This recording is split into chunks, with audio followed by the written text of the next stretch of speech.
My niece stood in my doorway, barefoot, eyes glassed over. "Uncle," she said. Actually, her voice didn't belong to a child. She hesitated, fingers twisting the hem of her sweater. Then she stepped in and shut the door. The room tightened around us. She looked at the floor. I didn't eat because she said not to. She said it would hurt less if I stayed quiet. No tears, no emotion, just a dead sentence floating in the silence. I didn't ask questions. I walked past her, picked up the phone, and dialed the police. I didn't shake, I didn't breathe. I just listened to my heart crawl backward through time. The officer asked me to step outside the room while they questioned her. I watched from the hallway. She sat still, not scared, not brave, just resigned. Her mother arrived 20 minutes later. Faux concern, tight arms, crocodile tears, accusations. She's been acting out since the funeral. You know how grief works. I said nothing. I watched the way her daughter wouldn't look her in the eyes, wouldn't speak, wouldn't move near her. I told the officers she needed to stay with me for now, temporary custody. Her mother objected, loudly. But the child clung to my coat as if it were stitched from oxygen. She slept that night curled in a ball at the edge of the bed. No blanket, no sound. In the morning, she apologized again. "I just don't feel hungry." Days passed, then weeks. I noticed patterns. She flinched at the sound of high heels on the tile. She never walked into the kitchen unless I was there first.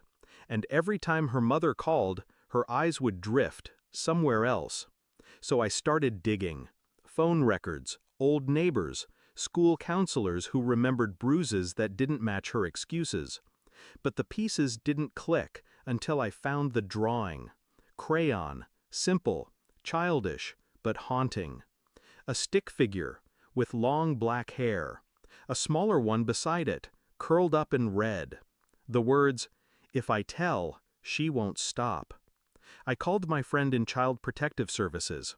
I asked her to run the mother's name. There had been a case, closed early.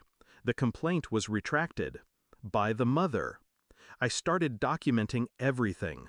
Photos of bruises that came from the playground. Videos of her flinching whenever someone knocked on a door. I wasn't building a theory, I was building a case. A neighbor finally returned my call. She lived across from their old apartment. Said she used to hear yelling, late at night, crying, doors slamming. One time she knocked. The mother opened with a smile and called her nosy. The next day, she saw the little girl at the balcony rail, standing on tiptoe, staring down. I filed for emergency custody. The judge needed proof, so I gave it to him. CPS testimony, school records, photos, videos, the drawing. And then, her confession, whispered into a recorder one night when she couldn't sleep. "I think she only hurts me because she says I remind her of him." "Who's him?" I asked gently. She didn't answer. She just said, "I don't want to be like him. I just want to be nothing." Her mother arrived the next morning, uninvited, stormed into the living room with fake rage. "You had no right!" I handed her the file, every page, every photo, every report. Her face changed with each turn, rage to denial, denial to realization. "You think you can take her from me?" she hissed. I said nothing. She stepped forward, voice rising. "She's mine! You think you know what it's like raising a kid alone? You think—" I interrupted. "You're not a mother. You're a scar that keeps bleeding." She froze. I stepped aside.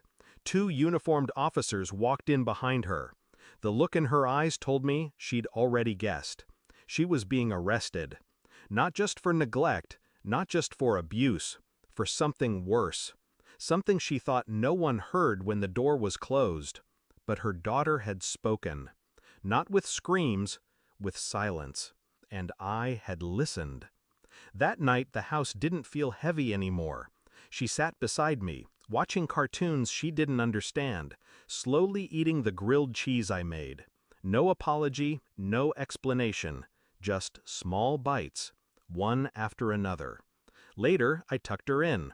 She asked if the doors were locked. I said yes. She asked if her mom could get in. I said no. She nodded, then asked something that hollowed me out. "Do you believe me now?" I told her the truth. I always did. She smiled. It wasn't wide, but it was real. Some monsters raise children, until one of them whispers loud enough for someone to finally burn the house down.